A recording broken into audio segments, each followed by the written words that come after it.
Good afternoon, Dutch Fork. Today is Friday, February 15th, and this is your Silver Screen Report.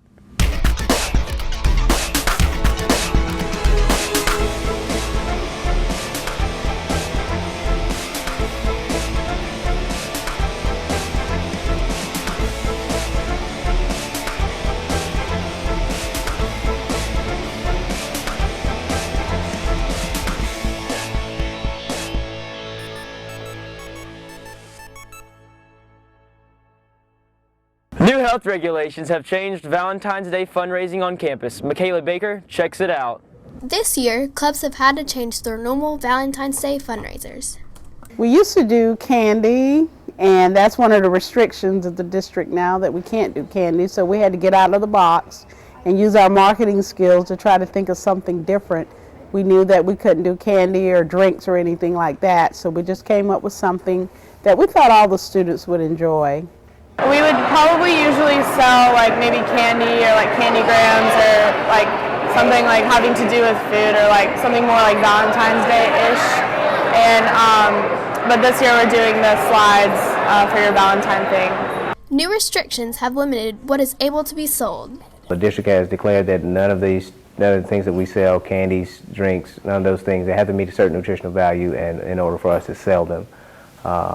So it's been tough to sell, do fundraisers this year because most of them consist of candies and chocolates and things of that nature, but by the bylaws of our district, we cannot no longer do that unless they meet a certain nutritional value. Well, this year we've done the bears and the cards and the balloons.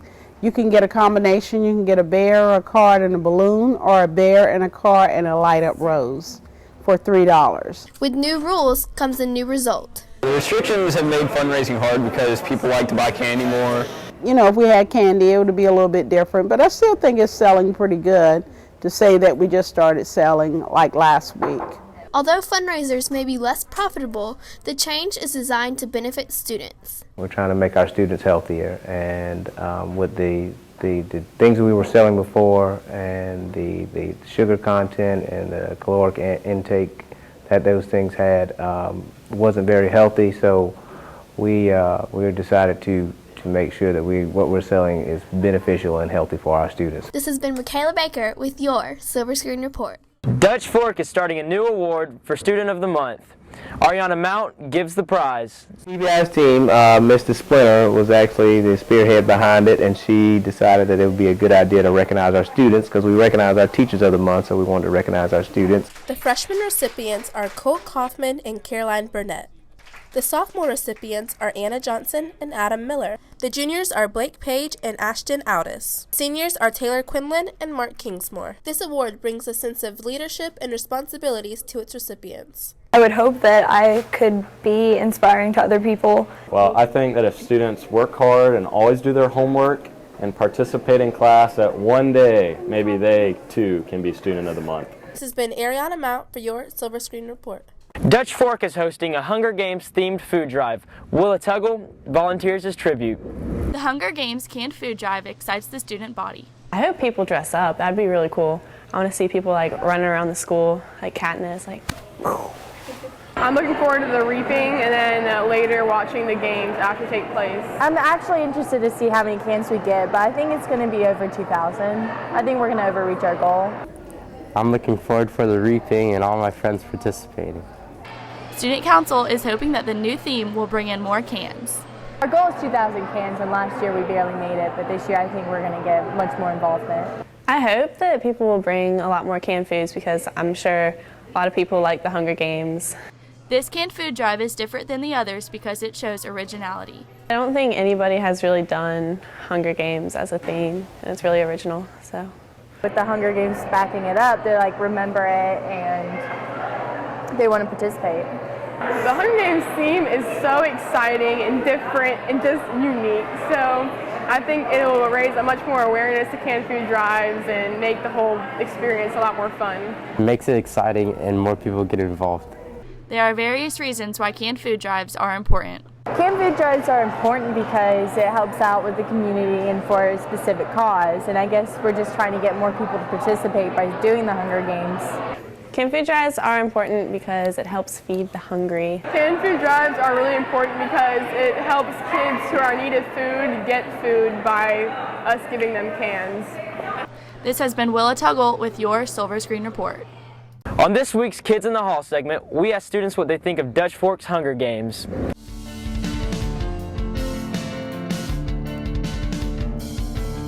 I think it's a good cause because it's just like, it motivates people to bring in the cans, like for the school and for all the people that we're giving it to, for the charities and everything. It's a good way to get cans for Harvest Hope. I think it's a good way to help the community and help students get involved with school. The Hunger Games is a harvest food drive where we collect money and get cans from different districts for our grade. The SAT word of the week is destitute, an adjective meaning impoverished or utterly lacking. Recently, Dutch Fork's SAT team won the district championship. Dahlia Beckett checks out the competition. The SAT team is the new District 5 champs. In order to become a part of the team, the students had to score high on their PSAT and SAT scores. We used their current either PSAT or SAT scores to select our top students. The SAT team members met regularly to prepare for testing. We had practice sessions in the afternoons to go over practice questions and strategies. I've seen a lot of the common types of questions on the SAT and some of the strategies that can be useful in math in terms of reasoning through the problems, and that carries over to the SAT and the ACT. Members received an excellence pin and a certificate for their participation. Sponsors are elated that the SAT team won. It was exciting. I was proud of the kids. They did a really good job working hard, not just in preparing for the SAT, but the whole time they've been in high schools. This has been Dahlia Beckett with your Silver Screen Report. A school store is opening in the Commons area. Daniel Hudson goes shopping. The school store will be opening soon in the Commons area. Well, I've been here for about 20 years and we've been trying to do this and just trying to get the students in the School of Business and the students in marketing to give them a first-hand account of what it really means to open a business. So I teach entrepreneurship and marketing, so I wanted them to have a first-hand experience in actually dealing with customers and operating a business, so that's what inspired us to do it. The times that the store is available will differ from day to day. The school store will be in the Commons area. We're going to try to do mornings as well, and we're also want to do during all lunches, only on 8 days though. It'll be open every other day because this is run by a singular class, marketing management, and so on 8 days only. Varying products will be on sale. I think the students will like it because in the school store we're going to have everything. When it first starts, there will be like simple things, like I said, pens, paper, pencils, and like just random items that you might need throughout school just to get it started. We're going to have a variety of things. So I think that they're going to benefit from it and they're really going to like it. If you want to join the school store staff in order to receive service hours, there are only a few requirements. Well, most of them would have to be in my class in marketing or in the School of Business. We did give out applications during the School of Business, so students applied, and then they'll be interviewed and they'll be able to work during their lunch or their silent reading time. The opening date for the store has yet to be decided. There hasn't been a set date for the school store, but we know that it is coming. We're going to start just selling little stuff just to see how everything goes for the rest of the couple of weeks, and then we'll see where it goes from there. This has been Daniel Hudson for your Silver Screen Report.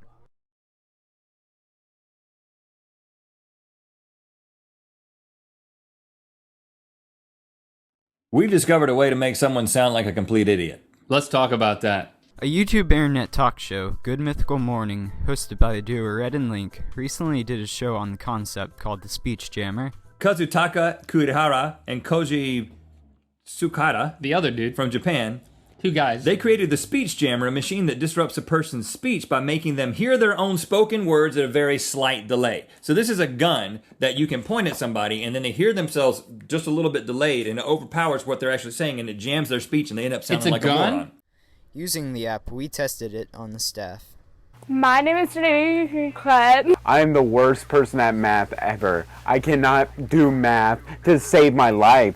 I just suck at math in general. But the problem is I just have no ambition. Back to this customer.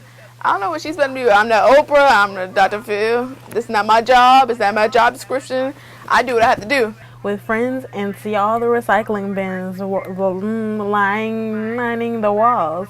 The fact that you have to memorize the lines, and now I'm just screaming louder and louder and louder and louder. Speech Jammer is a free app for Apple and Android devices developed by the internet duo. This has been Jared Newman for your Tech Review. Dutch Fork is hosting an Alive at 25 class. LJ Finney takes the course. Students are required to take Alive at 25 before gaining access to the parking lot. Alive at 25 is a 4.5-hour program to discuss the decisions that young drivers make while operating a motor vehicle on the roadways. Students learn about being a safe driver. It showed what possibilities can happen when you drive and what wrongful things and all the wrong things that can happen, and like how it'll affect you and the people around you, and show you what not to do and how to be a safe driver. It kind of warned me to be safe whenever I drive and to pay attention and not text and drink and drive or anything like that, so I can keep myself safe and others. As a driver, I mean, I was already a pretty good driver already, but it made me more aware and to make sure that, if my friends are, out driving, to be careful more or, wear your seatbelt. It affected that a lot of teens or people in my age group from 18 to 25 do like decisions that wouldn't be logical or make sense, drinking, driving, or being under the influence. It just taught you to keep a clear mind head and just, do right choices when it comes behind the wheel. Students' opinions vary on this course. At first I thought it was going to be kind of boring, but after we finished, it was actually kind of interesting. And it really explained to us the safeties and the hazards of driving. I feel like if you pass your driver's test, you shouldn't have to take it because you're already a good enough driver. At first, when I started wanting to get park pass, I was like, I need to take it. But it's a good course. It teaches you to have good decision makings behind the wheel and to also be a responsible driver. Be mature enough that this is a driving vehicle, could be dangerous, and there's certain guidelines and laws you need to abide to obtain your driver's license and also be a responsible driver. This has been LJ Finney with your Silver Screen Report. Members of the WIS staff visited Dutch Fork last week to speak to students about choosing the right career path. Luke Amick reports. Last Friday, members of the WIS news team came to Dutch Fork to speak to students about the importance of choosing the right career path. I thought it was really great because it was nice to hear some of their stories so they could try to relate to us as high school students. And I thought it was nice that they talked about how they got into their career. To be honest, I was somewhat impressed because all the schools I've been to, they never really had celebrities, quote unquote, come to school. And they actually have some good things to say. It made me realize a little bit about the choices I've made and how it affects me in the future. So that was good. During the panel discussion, members of the WIS staff stressed the importance of setting up a foundation for the future in high school.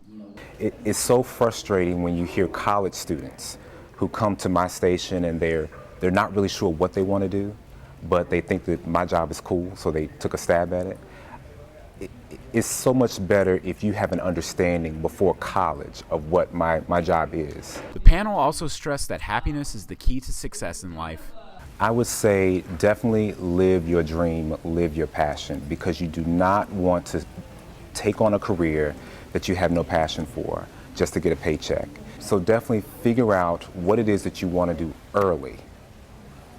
Go after it. Don't worry about the money, because it's the happiness that you'll have in fulfilling your dream. This has been Luke Amick for your Silver Screen Report. Sendango, a YouTube channel founded by 2 Dutch Fork graduates, is swiftly gaining popularity. Jamie Mason checks it out.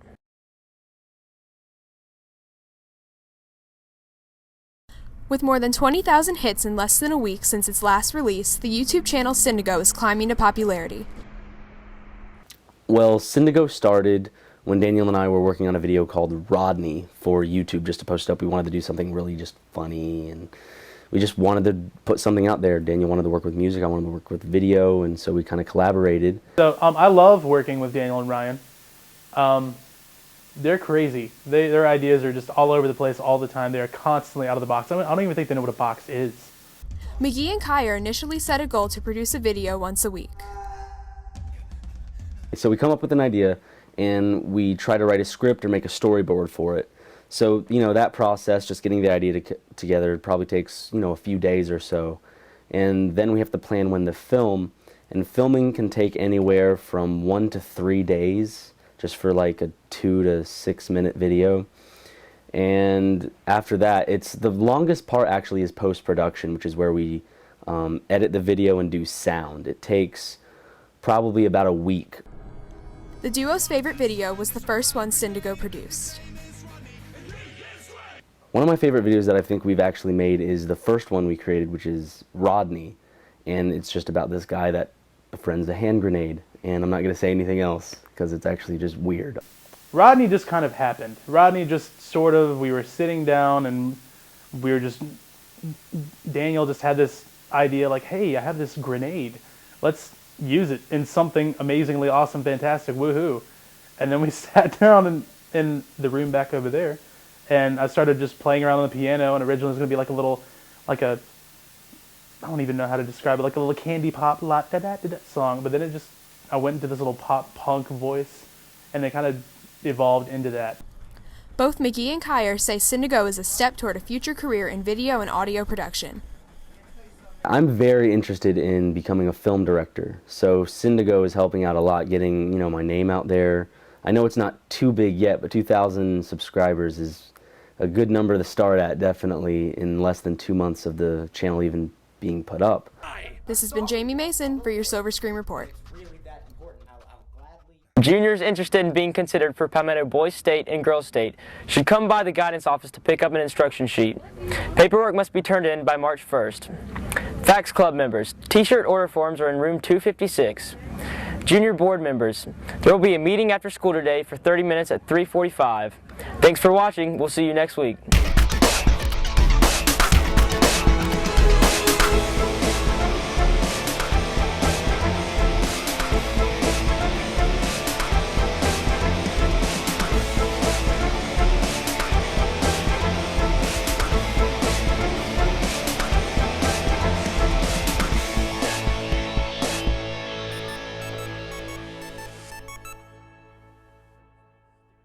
Be a pain in the butt to edit.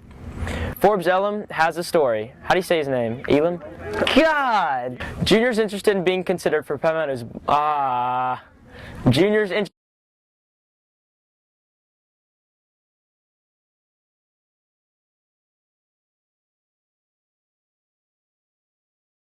It's a vlog.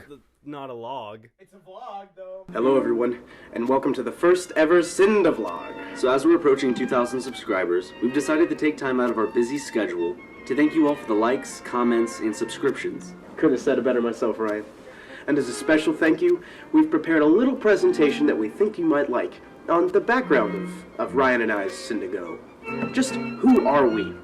Well, you're about to find out.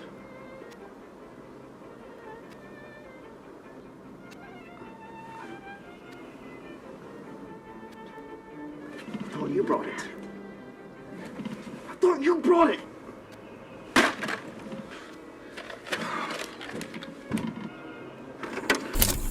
Syndigo is Ryan McGee and myself, Daniel Kyer, doing funny videos to just entertain the populace, and that populace has become you, our nearly 2,000 subscribers, and we could not be more thankful for them. Thank you so much. Your subscriptions, your likes, everything is helping us become bigger so we can entertain more people, and that's really the goal of Syndigo. We just really want to entertain people with our crazy ideas, and we hope we're doing a good job at it. After collaborating with the most kind person we'd probably ever met and, worked with on YouTube, being Markiplier, we've now exceeded 1,800 subscriptions. Unbelievable, really. Unbelievable. I couldn't be more thankful for everything that he and all of our subscribers have done. I really want to be a TV show or film director, and Syndigo is helping me get experience through that, just directing several scenes, just editing. I'm watching Daniel as he's doing sound. Hopefully one day he can teach me some of the things that he knows about sound so I can become better at overall everything, so I know what I'm looking for. At Syndigo is helping me exercise my skills and talents, which are audio, sound design, also a little bit of filmmaking. Things that I love to do and hope to do one day professionally are being done at Syndigo. Well, don't just sit there. You have some Syndigo videos to watch. Yeah, you've got some Syndigo videos to watch. First one, second one, third one, fourth one. Seriously, you should watch them all in a row. Go! Row meaning, you know, consecutively. This birdhouse is gonna watch the Syndigo videos. Are you? Maybe not first to last, but any of them in any order you choose. You know who's really gonna enjoy my videos? My legs. Just watch all of them. They're pretty entertaining. Most likely they'll be entertaining to you. We hope they will be. If not, I apologize.